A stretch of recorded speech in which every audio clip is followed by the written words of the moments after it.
I think there are many, let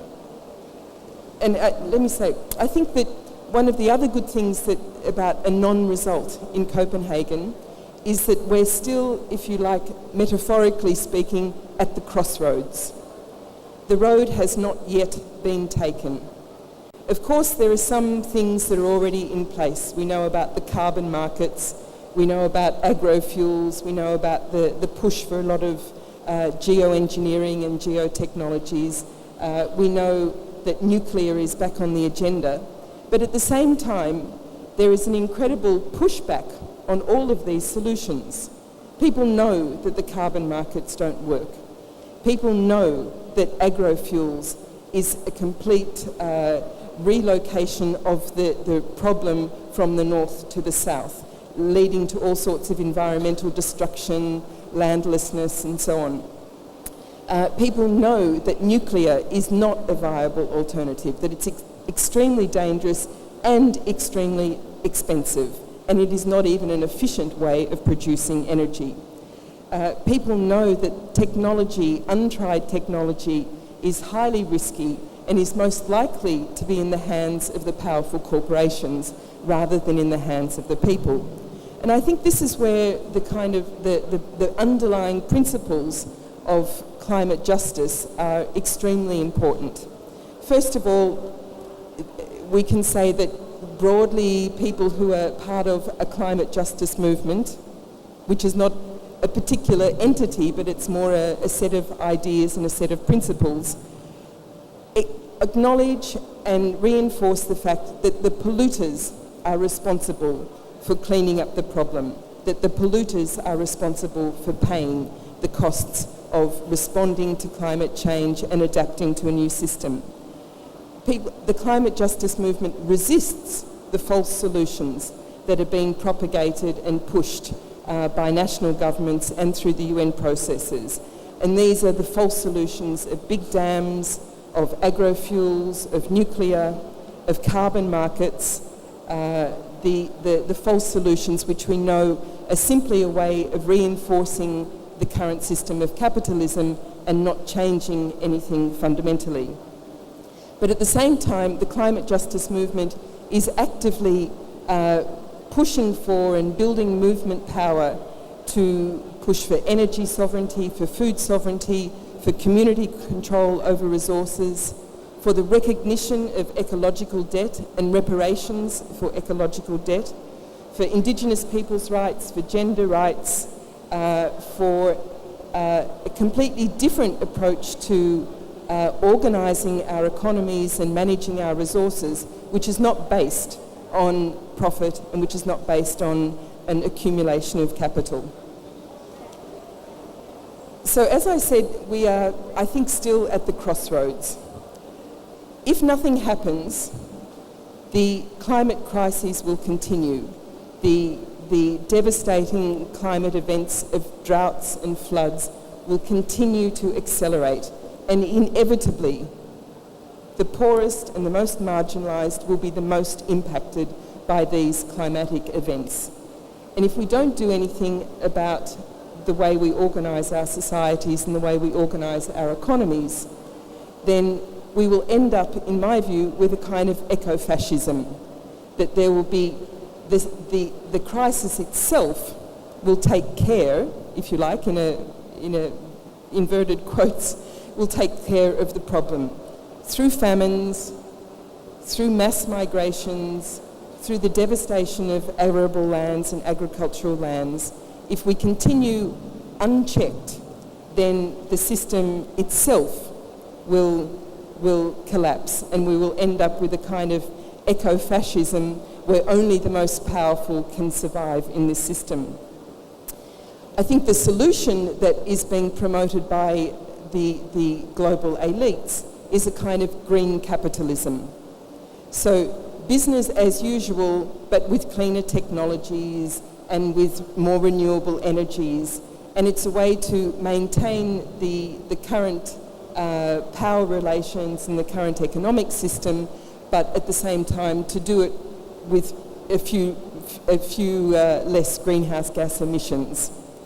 I think we should be pushing for a completely alternative approach, which I wouldn't even dare to give a name because so many people would think about it differently. For myself, I would call it maybe a kind of eco-socialism or something like this, but with the idea that the opportunities for transformation are there. The reality of the ecological crisis means that things will change. In the World Social Forum, we've always talked about another world is possible. I would say that another world is happening now, right before our eyes. And how that world is shaped is very much the result of the social forces that are engaged in shaping that result. And therefore, I think that all of us have not only a responsibility, but I think we have a real interest in being part of this debate and in being part of this movement, because there are emancipatory and transformative opportunities there, because the system itself is under question. It's not simply the trade system, it's not simply the financial system, it's not simply the system of democracy, but the whole system itself is being challenged. And so we have this possibility to talk about alternatives in systemic ways and in transformative ways. And I think we can imagine that the trade union movement and workers can use this as an opportunity to talk about new ways of doing production, about new ways of controlling production, about new ways of participating in the productive processes in the workplace. Farmers' movements and fishers' movements similarly can talk about new ways of producing food, of organising local markets, of managing resources. I think all of these questions are now back on the table, and so it gives us many possibilities for transformation rather than simply resistance. What else did I want to say? I think there are many challenges, of course. Several speakers have already mentioned the balance of forces. I think that the vested interests, the corporate interests, the global elite are still extremely powerful. And we don't yet, I would say, have the correlation of forces to impose our solutions on the other side. But at the same time, I think that there is an overwhelming global concern about the climate crisis. And we only have to realise and remember that 120 heads of state were in Copenhagen for the climate negotiations, which I think is a very clear indicator that there is a very high level of political engagement in the issue. The governments think that they need to be seen to do something, and I think it's up to us to tell them what they need to be doing, and not the corporations to tell them what they need to be doing. So I think there are many opportunities that we have in front of us that are new vistas of debate, new coalitions. I think the 10 years of experience of the World Social Forum has given us a lot of the tools and a lot of the ways of working together, which are bringing together different movements from different parts of the world, different sectors, with different ways of working and different ways of seeing things. So I think the WSF experience has given us a very strong base to take on the challenge of the climate, which is by definition extremely complex, because it has to do with how the whole system works. I think particularly there are real problems here in Latin America, particularly because Brazil is one of the countries that is positioning itself to be one of the lead power brokers in the climate negotiations. Many of you would have heard of this new formation called the BASIC, which is Brazil, China, South Africa and India.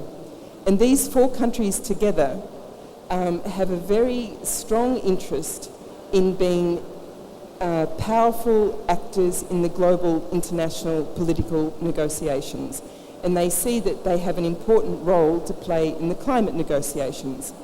However, the positions that are being taken by South Africa, by China, by India and Brazil are not the kind of positions that are at all compatible with a climate justice perspective.